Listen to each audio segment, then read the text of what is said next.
اور اس حوالے سے صحیح مسلم میں ایک بڑی پیاری حدیث ہے کہ ایک شخص تھا جس کا نام تھا زماد. زماد تو نہیں، عربی میں ضباد کہیں گے، ضاد میم الف تا. اس کے بارے میں مشہور تھا کہ وہ جن نکالا کرتا تھا. وہ مکے آیا کہیں تو اس کو پتا چلا کہ اس طرح مکے میں ایک شخص محمد صلی اللہ علیہ وآلہ وسلم ان کے ساتھ اس طرح کا مسئلہ ہوا ہے. کچھ عرصے سے وہ اس طرح کی باتیں کرتے ہیں. غار میں چند دن کے لیے گئے تھے. لوگوں نے پھر مشورہ کیا تو اس نے کہا کہ مجھے نبی علیہ السلام کے پاس یعنی محمد کے پاس لے چلو. وہ آیا، اس نے بڑے یعنی اخلاقی انداز میں کہا کہ اے محمد، اگر آپ چاہیں تو میں آپ کا علاج کر سکتا ہوں. میں جنات کا، اسیب کا، اس طرح کا جو سایہ وغیرہ ہوتے ہیں میں اس کا علاج کرتا ہوں. تو آپ صلی اللہ علیہ وآلہ وسلم سے اس نے کہا کہ آپ بتائیں آپ کیا بیان کرتے ہیں، آپ کو کیا پرابلم ہے. تو آپ علیہ السلام نے چند الفاظ پڑھے، ان الحمد للہ نحمدہ ونستعینہ ونستغفرہ. بے شک تمام تعریفیں اللہ کے لیے، ہم اسی کی حمد کرتے ہیں، اسی سے مدد چاہتے ہیں، اسی کی طرف رجوع لاتے ہیں. من یہدہ اللہ فلا مضل لہ، جسے اللہ گمراہ کر دے، جسے اللہ ہدایت دے دے، اسے کوئی گمراہ نہیں کر سکتا.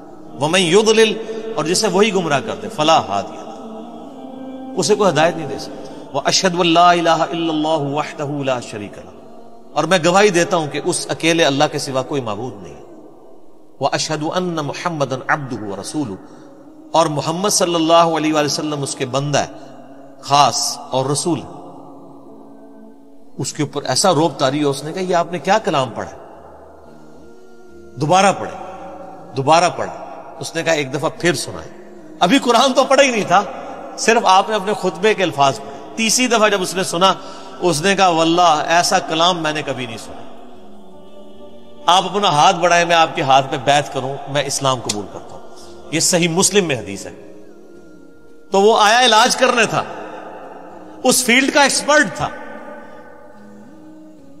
جس طرح آپ دیکھ لیں کہ جادوگروں نے اسلام قبول کر لیا تھا، ان کو پتا چل گیا تھا کہ موسیٰ علیہ السلام جو کچھ کر رہے ہیں یہ جادو نہیں ہے، کیونکہ ہر ایکسپرٹ اپنی فیلڈ کو جانتا ہے. ایک ڈاکٹر کو پتا ہے کہ ڈاکٹر زیادہ سے زیادہ کیا کر سکتا ہے، اور اس کے سامنے کوئی ایسا ایکسپیرینس آ جائے وہ کہے گا یہ ڈاکٹری میں پاسبل نہیں. جادوگروں کو بھی پتا تھا کہ جادوگر آنکھوں کا دھوکہ کرتے ہیں، یہ تو فزیکلی کر کے بتا رہا ہے، یہ جادو نہیں. تو جادوگر جن کی بیس پہ فرعون اکڑا ہوا تھا وہ تو مسلمان ہو گئے، اس کے بعد تو فرعون کو ویسے ہی مسلمان ہو جانا چاہیے تھا، لیکن نہیں ہوا، ہدایت اس کی قسمت میں نہیں تھی. یہاں پہ بھی مشرکین عرب جو بار بار کہتے تھے اس پہ جنات کا اثر ہے، جو جنات کا ایکسپرٹ ہے وہ کہہ رہے کہ یہ جنات کا اثر نہیں ہے، اور وہ مسلمان ہو گیا. اس کے بعد گنجائش رہتی تھی کہ مشرکین عرب نبی علیہ السلام پہ ایمان نہ لاتے، لیکن وہ قسمت میں ہدایت. اور لوگ کہتے ہیں یہ اللہ کے نبی زندہ تھے، لوگ پتہ نہیں کیوں نہیں بات مانتے تھے. آج اللہ کے نبی کی بات مان رہے ہیں لوگ. وہ تو ان سے بہتر تھے، وہ کافر تھے، کم از کم ڈٹے تو ہوئے تھے نا. یہ مسلمان ہو کے اللہ کے نبی کی بات ماننے کے لیے تیار نہیں ہے. تو میں تو آج کل کے مسلمانوں کو دیکھتا ہوں تو مجھے اندازہ ہو جاتا ہے کہ واقعی یار ایک بندہ نبی کو مان کے بھی نبی کی نہ مانے تو یہ تو بڑا مسئلہ ہے، اور ایک بندہ نبی کو مان ہی نہیں رہا وہ اس کی نہ مانے تو وہ چھوٹا مسئلہ. یہ جو آج کہہ رہے ہوتے ہیں نا جی وہ کاش تیرے زمانے میں ہوتا تو میں تیرے قدموں سے لپٹ جاتا، کبھی میں تیری جوتیوں کا تسمہ ہوتا، یہ کچھ ہوتا، میں کہنا رفع دین پھر بھی نہ تو شروع کرتا. تو کہنا لوگ کہیں گے کہ یار ایک پکیا میں مارنا ہے. یعنی جو اتنا بزدل ہے آج کے دور میں کہ وہ اپنے نظریات کو قرآن و سنت پڑھ کے چینج کرنے کے لیے تیار نہیں ہے، تو وہ ابو جہل ہی ہوتا. یہ ضروری نہیں ہے کہ تیرے ہوتے جنم لیا ہوتا تو ابو بکر عمر عثمان و علی ہوتا رضی اللہ عنہم اجمعین. نہیں، عین ممکن ہے کہ ابو جہل ہوتا، عبداللہ ابن ابی ہوتا. یہ بات کرنا بڑا آسان ہے، تیرے ہوتے جنم لیا ہوتا.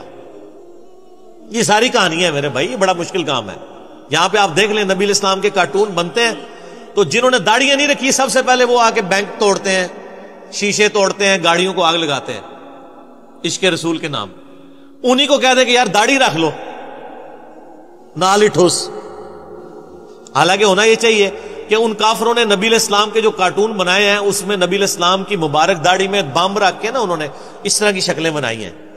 تو پھر جڑا بننا کہ تو نے میرے نبی کی داڑھی میں بم دکھایا ہے. ابھی تو میں نے داڑھی نہیں رکھی تھی لیکن آج سے میں داڑھی رکھتا ہوں. ایسی کی تیسی تم لوگ، تو کوئی کرنے کے لیے تیار نہیں ہے. یہ مشکل کام ہے.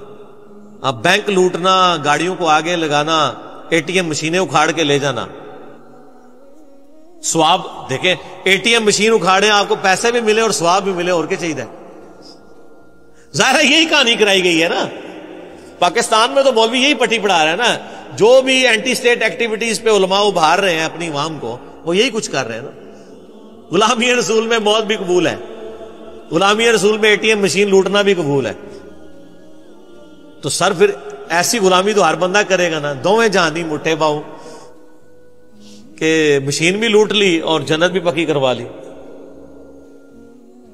تو یہ ساری باتیں کرنا یعنی آسان ہے، یہ دعوے کرنا آسان ہے، لیکن حقیقت ہے کہ یہ بڑا مشکل کام ہے سچائی کو قبول کرنا. تو اللہ تعالیٰ فرماتا ہے کہ تمہارے صاحب مجنون نہیں ہے، ان پہ کوئی جنات کا اثر نہیں ہے. اور پھر نبی علیہ السلام کا کریکٹر بھی ان پر گواہ تھا. جنات کے اثر والے لوگ تو بہکی بہکی باتیں کرتے ہیں. جس پہ جنات کا اثر ہو وہ یہ لوگوں کو کہے گا کہ اپنی بچیوں کو زندہ دفن نہ کرو، اپنے ماں باپ کے ساتھ اس نے سلوک کرو، اس خدا کی عبادت کرو جس نے تمہیں بے قدر پانی سے پیدا کیا ہے.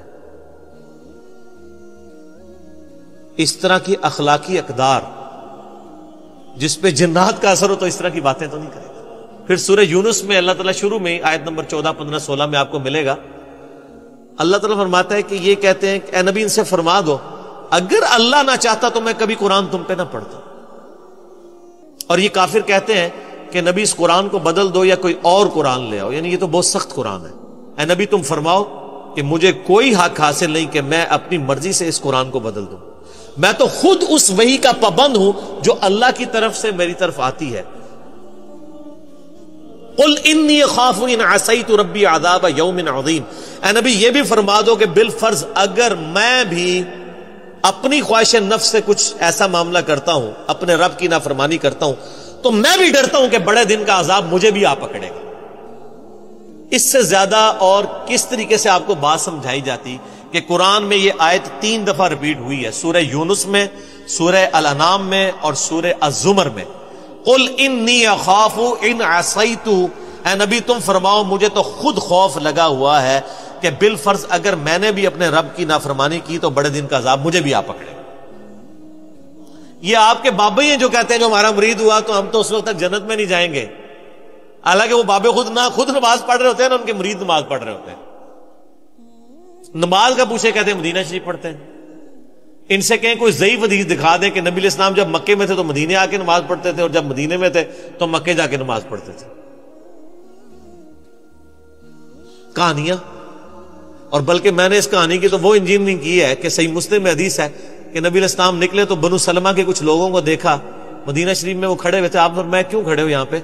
تو کہا یا رسول اللہ ہم ذرا دور رہتے ہیں تو مسجد نبوی میں آتے ہوئے ہمیں ٹائم کافی زیادہ لگ جاتا ہے، تو ہم نے ارادہ کیا کہ ہم مسجد نبوی کے قریب شفٹ ہو جائیں.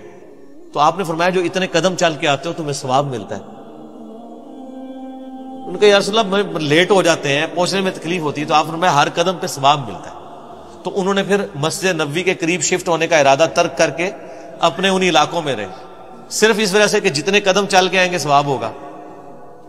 تو میرا ایک معصومانہ سوال ہے کہ بزرگ تو اڑ کے یہاں سے مدینے پہنچ جاتے ہیں، وہ بنو سلمہ والے صحابہ جو کہتے ہیں جی ایک ادنا صحابی دی بھی پیروں دی خاک نہیں ہوندا ولی تو اڑتا پھردا ہے مکھی مچھرار، اور صحابی وہ بیچارہ شفٹ ہو رہا ہے مدینے کے قریب.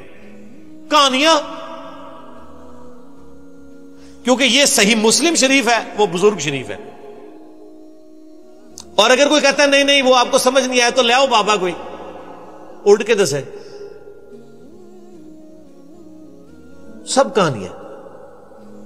تو یہ انہوں نے دین کو بگاڑ کے پیش کیا ہوا.